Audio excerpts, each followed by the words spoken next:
അറിയാം, അറിയാഴികയല്ല, അരുതുകളെ താലോലിക്കാൻ ഏറെ ഇഷ്ടപ്പെടുന്നവരാണ് നമ്മൾ. അതിർവരമ്പുകളെ ലംഘിക്കാൻ ഇഷ്ടപ്പെടുന്നവരാണ്.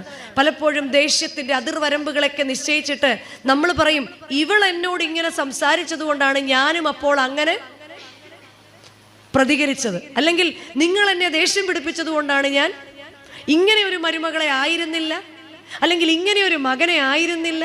ഇങ്ങനെ അനേകം പരാതികളുള്ള നമ്മളോട് കർത്താവ് പറയാണ്, നമ്മുടെ എല്ലാം ഓട്ടം സ്ഥിരതയോടെ ഓടണമെങ്കിൽ വിശ്വാസത്തിന്റെ നായകനും പൂർത്തി വരുത്തുന്നവനുമായ യേശുവിനെ നോക്കണം. യേശുവിനെ നോക്കുമ്പോൾ എന്ത് കാണാം?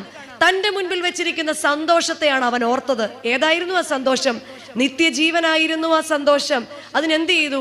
ഈ ഭൂമി നൽകിയ അപമാനത്തെയും അലക്ഷ്യമാക്കി എല്ലാത്തിനെയും വിട്ടുകൊണ്ട് ക്രൂശിനെ ലക്ഷ്യമാക്കി പാഞ്ഞു. എന്നിട്ട് മൂന്നാമത്തെ വാക്യം നമ്മളോടാണ് പറയുന്നത്.